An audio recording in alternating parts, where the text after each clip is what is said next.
साल था 2110। मानव इतिहास अपनी प्रगति के चरम पर पहुंच चुका था। अब वैज्ञानिकों के लिए चांद तक पहुंचना कोई चमत्कार नहीं रहा। महज एक दिन में चांद का सफर एक आम बात बन चुकी थी। इसी तेजी से बढ़ते युग के दौरान एक दिन दुनिया के सबसे भरोसेमंद और प्रसिद्ध यूनिवर्सल स्पेस सेंटर के रेडार पर एक अजीब और अज्ञात सिग्नल रिकॉर्ड हुआ। शुरू में वैज्ञानिकों ने सोचा शायद कोई साधारण कॉस्मिक तरंग होगी, लेकिन जब वही सिग्नल बिना रुके 24 घंटे तक आता रहा तो पूरे स्पेस सेंटर में हलचल मच गई, क्योंकि यह सिग्नल किसी भी ज्ञात अंतरिक्षीय तरंग से बिल्कुल मेल नहीं खा रहा था। फ्रीक्वेंसी ऐसी थी मानो किसी अनजान तकनीक से भेजी गई हो। 72 घंटे की लगातार एनालिसिस के बाद वैज्ञानिकों ने एक चौंकाने वाली बात बताई कि यह सिग्नल ना ही पृथ्वी का है, न ही हमारे सौरमंडल का। यह किसी दूसरी सभ्यता या ग्रह का लग रहा है। यह सुनते ही यूनिवर्सल स्पेस सेंटर ने तुरंत अपने टॉप 3 एस्ट्रोनॉट्स को इस मिशन पे भेजने का निर्णय लिया। मिशन में शामिल थे doctor Jaffe, signal frequency specialist, doctor Jenny, mission head, और डॉक्टर विल, स्पेसक्राफ्ट कमांडर। उनका मिशन था उस सिग्नल का पता लगाना और उसकी स्टडी करके पृथ्वी पर लौटना।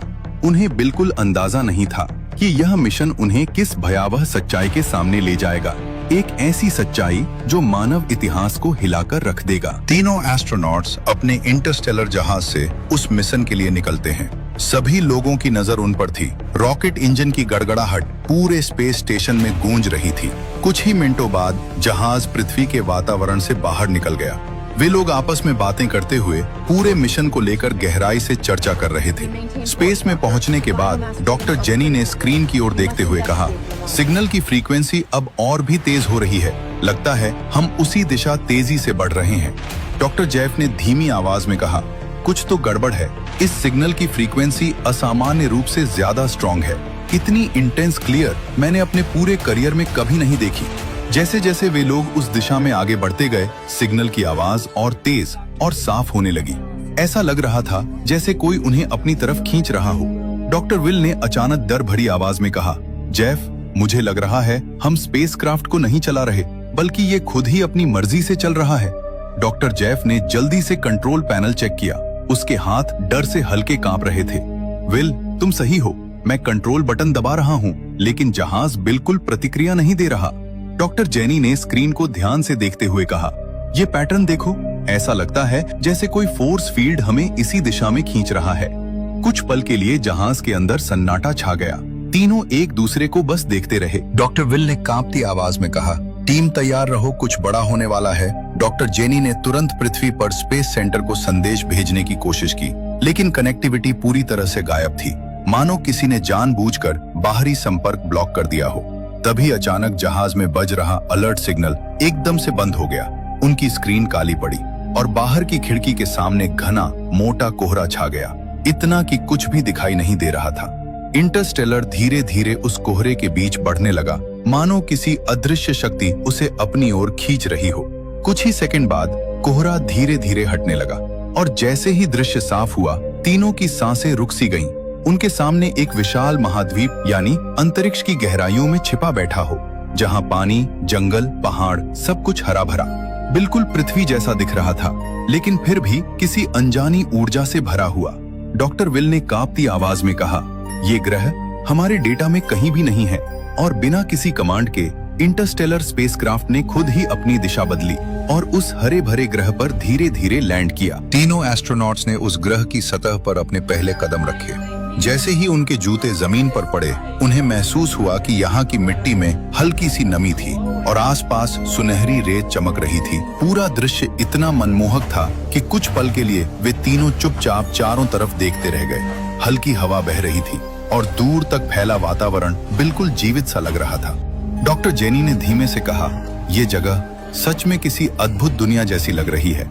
वे तीनों उस ग्रह पर काफी दूर तक चलते गए। आगे जाकर उन्हें एक विशाल समुद्र दिखाई दिया, जहां नीली लहरें बड़े पत्थरों से टकराकर हल्की हल्की गूंज पैदा कर रही थी।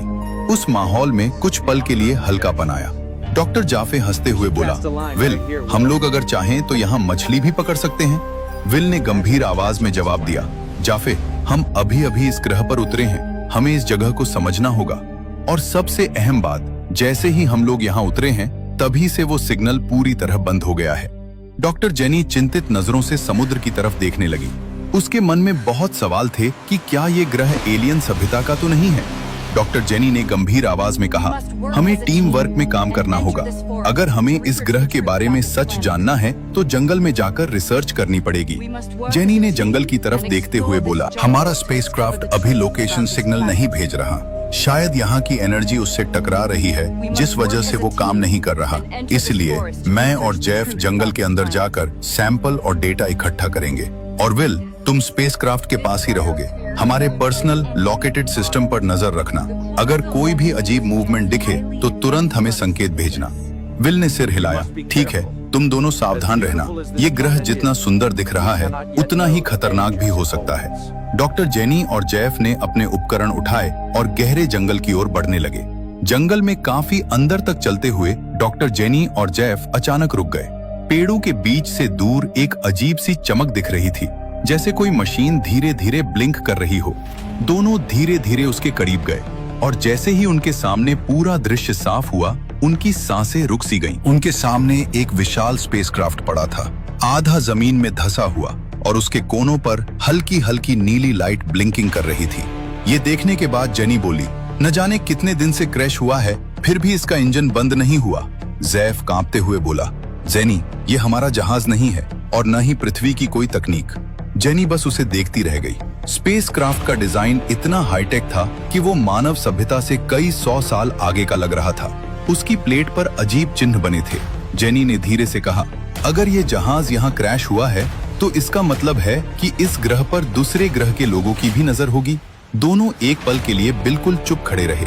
उन्हें पहली बार समझ आया, ये ग्रह सुंदर जरूर है लेकिन सुरक्षित बिल्कुल नहीं। दोनों ने तय किया कि वे लोग स्पेसक्राफ्ट के अंदर जाएंगे। डर दोनों के अंदर था, मगर हिम्मत करते हुए अंदर गए। मगर जैसे ही वे लोग अंदर दाखिल हुए, दोनों कुछ पल के लिए वहीं थमसे गए, क्योंकि अंदर का नजारा किसी भविष्य की दुनिया से कम नहीं था। पूरा स्पेसक्राफ्ट चमक रहा था, दीवारों पर लगी लाइट्स अभी भी जल रही थीं और दर्जनों सुपर कंप्यूटर अपने आप चल रहे थे, जैसे वह जहाज अभी भी किसी अदृश्य मिशन पर काम कर रहा हो। स्क्रीन पर तेजी से डाटा चल रहा था, जैसे कोई इस ग्रह की जानकारी किसी दूर ग्रह पर ऑटोमेटिक भेज रहा हो। डॉक्टर जेफ धीरे धीरे एक बड़े कंप्यूटर के सामने जाकर खड़ा हुआ। जैसे ही वो उसके करीब पहुंचा, स्क्रीन अचानक चमकी और कुछ ही सेकंड में कंप्यूटर ने जेफ की पूरी जानकारी उसके बिना कुछ करे ही स्कैन और सेव कर ली। जेनी घबरा गई और बोली, जेफ, हमें अभी बाहर निकलना होगा। अगर यह सिस्टम तुम्हारी जानकारी ले सकता है तो कोई हमें देख भी सकता है। इससे बड़ी समस्या हो सकती है। जेफ ने तुरंत सिर हिलाया। दोनों बिना एक और सेकंड गवाए तेजी से स्पेसक्राफ्ट के बाहर निकल आए। बाहर आते ही जंगल फिर से उतना ही खामोश था जितना कुछ पल पहले था, लेकिन अब हवा में एक अजीब डर महसूस हो रहा था, मानो कोई उन्हें कहीं से चुपचाप देख रहा हो।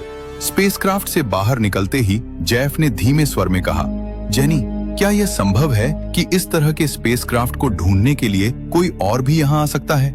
जेनी ने चारों तरफ देखते हुए गंभीरता से जवाब दिया, हाँ, बिल्कुल संभव है। इसकी जो तरंगे और कनेक्टिविटी हमने महसूस की हैं, वो किसी आम तकनीक की नहीं है। अगर यह सिग्नल हमारे पास पहुंचा है तो यकीनन ब्रह्मांड में कहीं और भी इसे रिसीव किया गया होगा, और ऐसा हुआ तो हमें इस ग्रह पे बहुत से अद्भुत चीजें देखने को मिलेंगी, यहाँ तक कि एलियन भी। जेफ ने घबराकर पूछा, मतलब कोई और सभ्यता भी इस ग्रह की तरफ बढ़ चुकी होगी? जेनी ने गहरी सांस ली। हाँ, और अगर ऐसा हुआ तो हो सकता है वे हमसे कहीं ज्यादा उन्नत और खतरनाक हों। इसलिए हमें जल्दी पता लगाना होगा कि यह ग्रह आखिर है क्या। तभी अचानक उनकी लोकेशन डिवाइस पर तेज इमरजेंसी अलर्ट बज उठा। आवाज इतनी तेज थी कि दोनों डर गए और एक दूसरे की तरफ देखने लगे।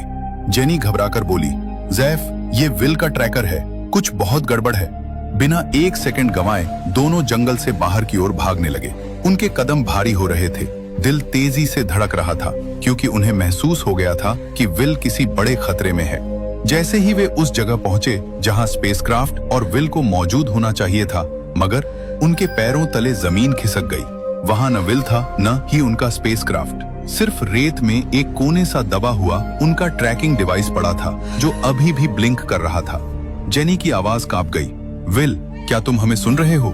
प्लीज जवाब दो। लेकिन चारों तरफ सिर्फ गहरी खामोशी थी। सिर्फ समुद्र की लहरों की आवाज उनके कानों में गूंज रही थी। उनकी आंखों में डर भर आया था। अब तक वे इस ग्रह को बस रहस्यमयी समझ रहे थे, लेकिन अब ये जगह उनके लिए घातक लगने लगी थी। दोनों धीरे धीरे घुटनों पर वहीं बैठ गए, हैरान, टूटे हुए और निराश, क्योंकि उन्होंने अपना एक साथी खो दिया था और उन्हें पता भी नहीं था कि विल और इतना बड़ा स्पेसक्राफ्ट आखिर कोई इसे गायब कैसे कर सकता है, और अगर उठाया है तो किसने या किस चीज ने।